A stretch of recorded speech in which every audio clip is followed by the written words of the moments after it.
السلام عليكم ورحمة الله وبركاته. طبعا اليوم راح نتكلم عن منطقة من أجمل المناطق في السلطنة اللي هي اسمها الإشخرة.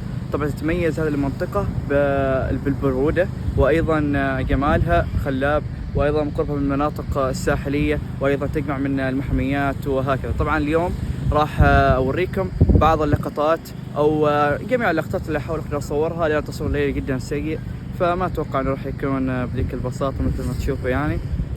فخلنا أول شيء نتوجه للساحل، أوريكم البحر كيف، أو أوريكم زبد البحر كيف يتكون للأشخاص اللي ما يشوفوا زبد البحر قبل. اليوم راح أوريهم كيف، وخلنا اليوم نستكشف بعض الأشياء الجديدة، واعطونا لايك واشتراك في القناة. يلا خلينا نبدأ. طبعا هذا هو البحر مثل ما تشوفوا.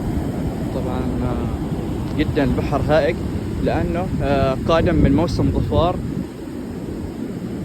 شوفوا كيف، لاحظوا زبد البحر كيف. طبعا مو يعني لهالدرجة كيف الإضاءة زينة في الليل، لكن بوريهم كيف زبد البحر يكون. شوف سبحان الله مثل الصابون يعني. لحظة، أيوة تقريبا مثل الصابون. شوف كيف ما شاء الله تبارك الرحمن. طيب نتذكر معنا شوية. طبعا هنا عندكم فعالية الزب لاين، عندكم فعالية مثل الأرجوحة يعني، مثل الأرجوحة كذا، شخص يتعلق فيها ويقدر يلعب يعني. وهناك عندكم المهرجان اللي راح ندخله بعد شوية. ذاك عندكم المهرجان اللي راح ندخله بعد شوية. فهذه هي الأجواء باختصار. طبعا درجة الحرارة هنا في الأشخرة 26 درجة، بس صراحة يعني برد مقبول لا بأس ما شاء الله. فالأجواء جدا جميلة. بس مثل ما خبرتكم يعني دائما التصوير الليلي يكون سيء، فأنا مستحيل أفوت ذي الأجواء وما أصور لكم يعني.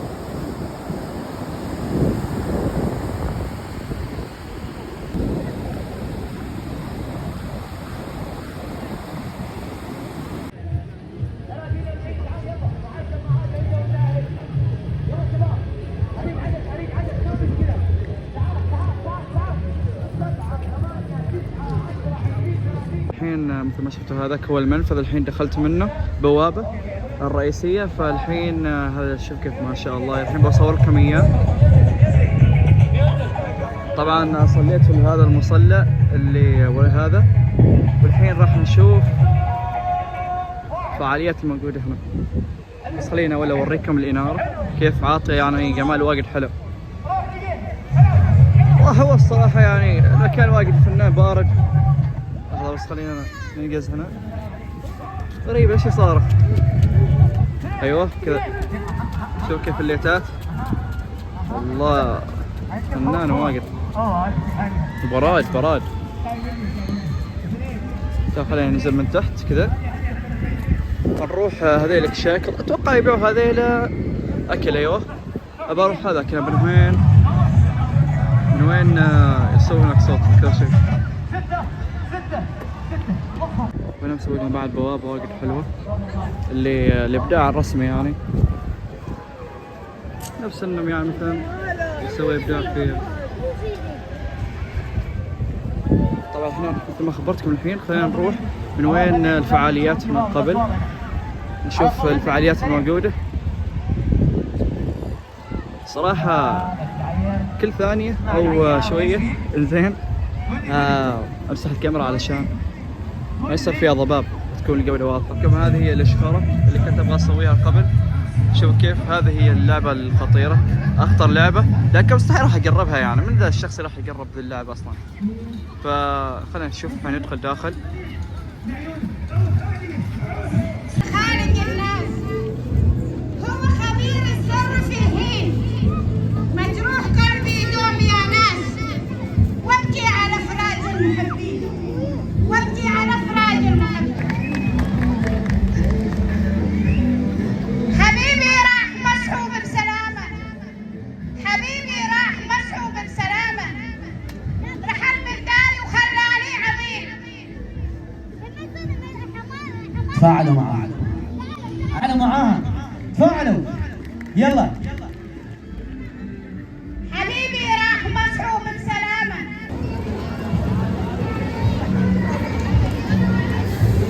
شوف صراحة الأجواء واجد زينة، واجد حلوة جميلة. الصراحة يعني أشوف المكان وأنا بكون ساكت.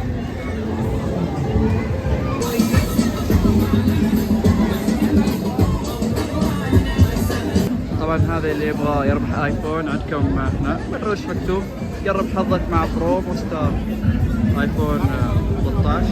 عندكم الاكس وال11. حلو فعاليات حلوه. طبعا حظه خلاص مستحيل اقرب، بس قاعد اصور جالسين يقربوا هذيلا.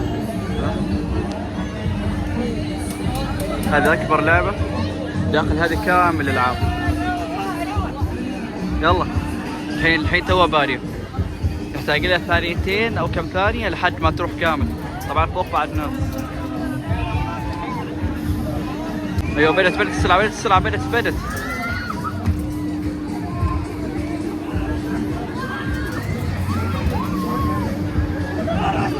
ايوه خلاص راح فوق. والله يا اخي ضحكه. هذا شوف شيء ثاني، هذا المسار اللي فيه بعض.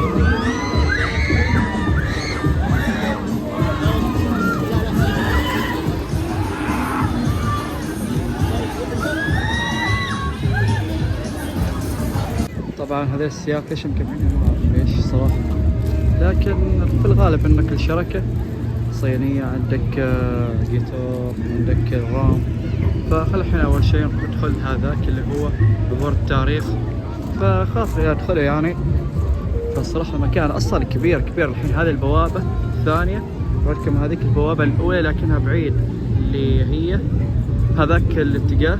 فخل الحين اول شيء نشوف. هذا هو عبور التراك ما تشوفوا. صراحه ناس ما شاء الله كثير. اتوقع يبيع قهوه وما شابه يعني كذا.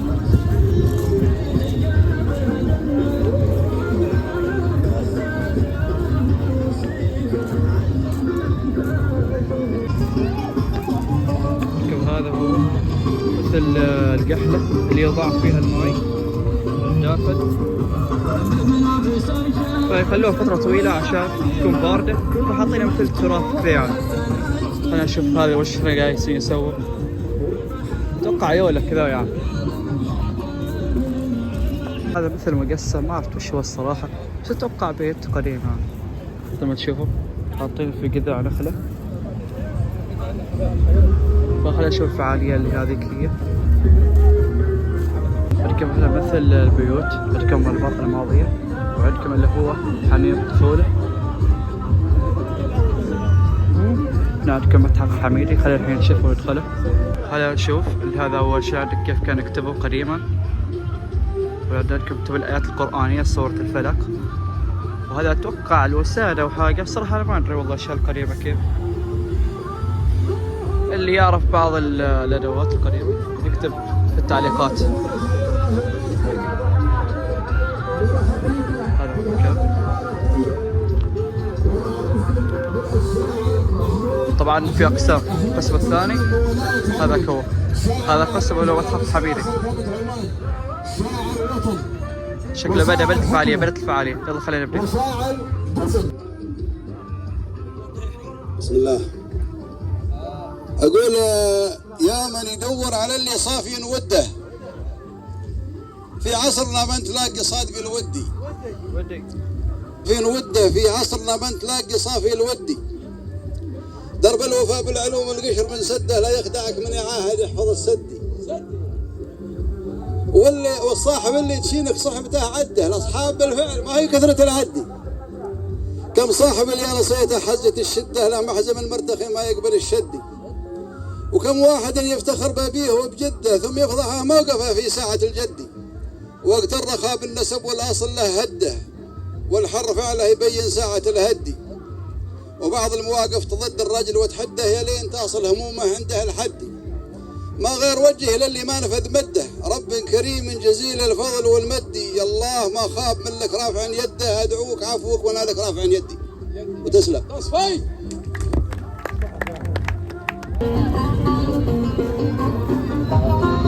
بعد عندكم فعالية ثانية اللي هي رقص ليون.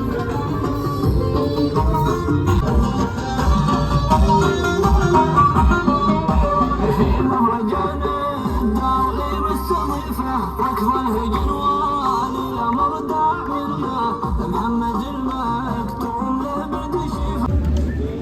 جاي الحين نجرب الحلوى العمانية.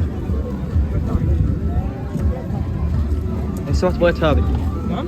بغيت هذه.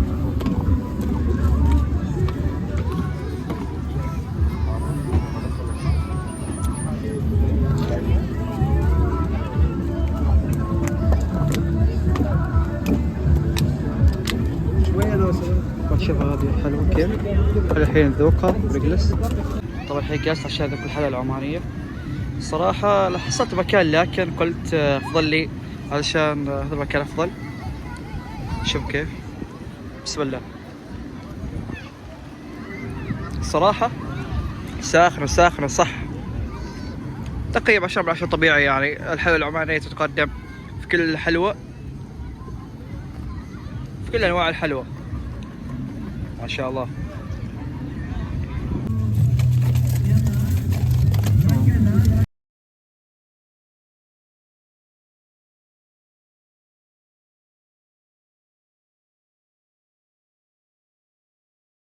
لازم ندلعك. خلاص ان شاء الله. جزاك الله خير. خذيت بعد هذا الكافي. طبعا في اشكالات واجد لكن اخترت هذا. الحمد لله بخير وعافية. الحمد لله طيب. والله ونعم بالبرم على راسي والله. حبيبي والله. جعلان. ما شاء الله. كيف الامور؟ نورتم. الحمد لله طيب. كيف مستانس؟ الحمد لله استمتعت هذه الاجواء الطيبة. اي والله اجواء طيبة واللي منك وشرواكم يعني نتشرف فيهم حقيقة صراحة. حقيقة انا اول مرة الصراحة ازور الاشخرة، بصراحة واجد عجبت فيها في هذه المناطق. والله انت اخواننا وربعنا هذه الخيمة وعلى الراس والعين والله. جزاك الله خير. تسلم. الله يسلمك. اهم شيء احنا هني هدفنا، تعرف شو هدفنا؟ هدف واحد. ايوه. ان الزاير يكون مستانس. ايوه هذا اهم شيء يعني. اي والله اكيد. حياك الله.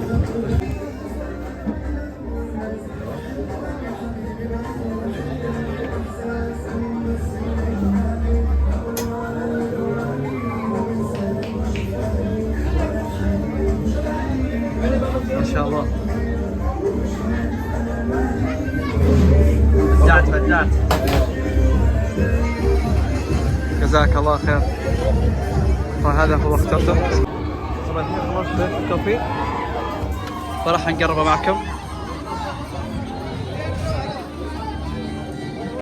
ما شاء الله حلو لكن الصراحة ساخن واجد. اهلا وسهلا في الفيديو. لا تنسوا لايك واشتراك في القناة. بيس اوت. تكبير.